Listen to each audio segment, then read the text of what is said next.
Breaking news. Security alerts in the southeast.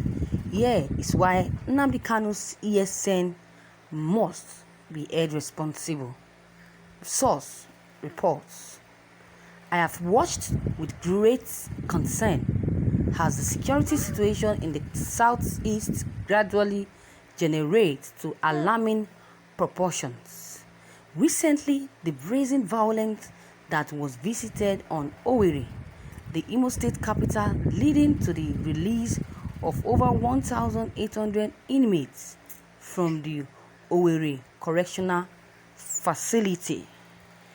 These successive incidents in an otherwise powerful region of the country portends very great danger for social and economic activities in the southeast for a people reputed for their capacity for industry and enterprise. It is not in the interest of the southeast and is an attempt to foment anarchy.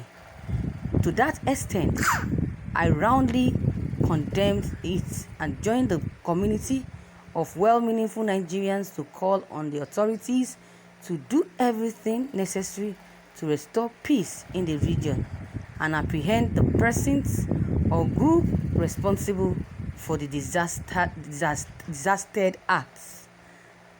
My individuals' dialogues and reading of the unfailing situation suggests that the root of the security imbroglio at the Eastern Security Network.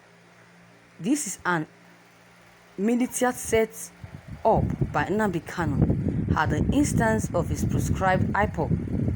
Ostensibility is right, and this will rid the southeast of insecurity.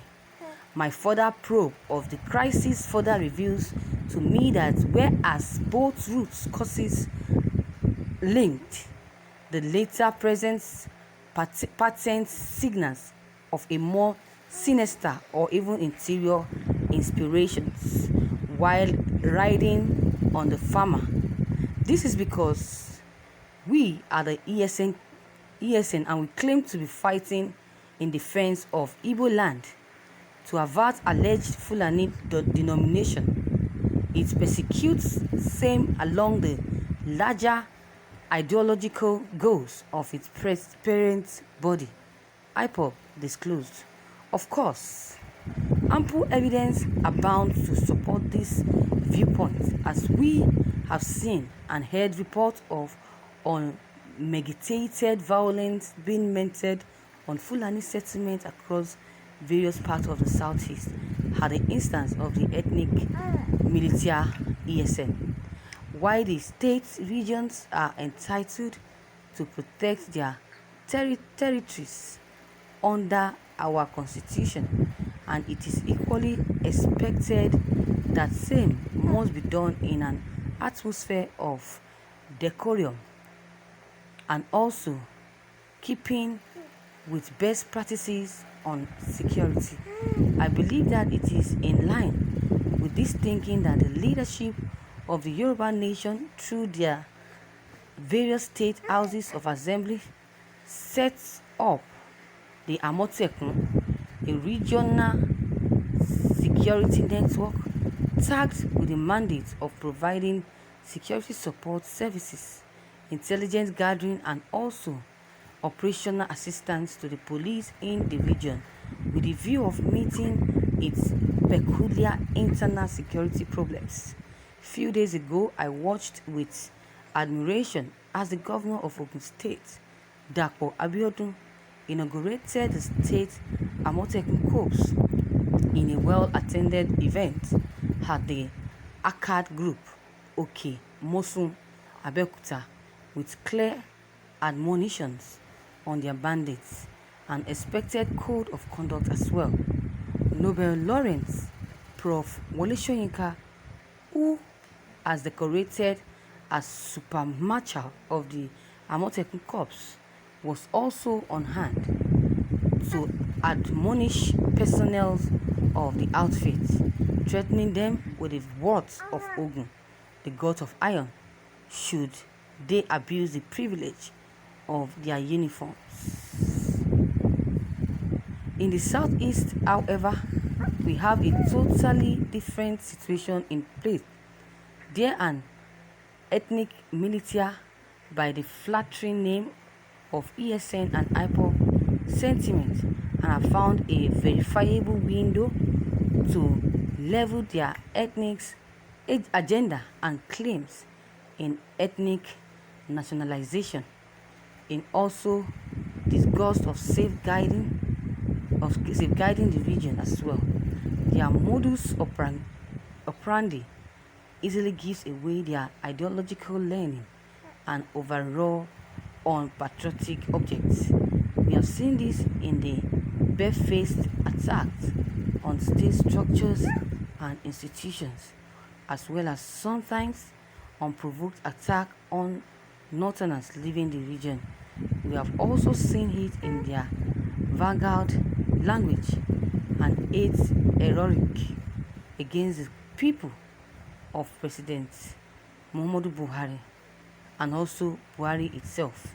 Thus, whereas in the southwest we have a security outfit with the primary objective of securing the region, in the southeast we have a military group that have stoked ethnic tension and angling to level war against the Nigerian state, twist claiming to protect the region. This is not only totally unacceptable, it is also uncondemnable. Twist, some persons have attributed the emergence of this group to the absence of clear Igbo leadership. We, however, cannot afford to say decision making in the corporate interest of the Igbo to Nnamdi Kanu and his strolling Ipob army, at least not anymore. The consequences of the drums of the war, which are getting louder by the day, are too dear for the Igbos to bear at this time, particularly those of my generation who may not be lucky enough to live to regret it, assuming a worst case scenario. Thus, it is high time that we isolated the Igbo problem from Nnamdi Kanu's prebendal agenda and not unwittingly subsum them as they would and won't believe what they say. Ipob and ESN have expectedly denied being responsible for attacks on Owerri and other southeast states. However, circumstances shows that evidence will be given, fixed the group with responsibility for it. Judging from the contour of the attacks, the governor of the state, Okuzodinma, and the police officer, Chief Muhammad Adamu, have all hinted as much, and I will, however, be so happy to be proved wrong. Finally, these times are challenging, and they call for desperate measures.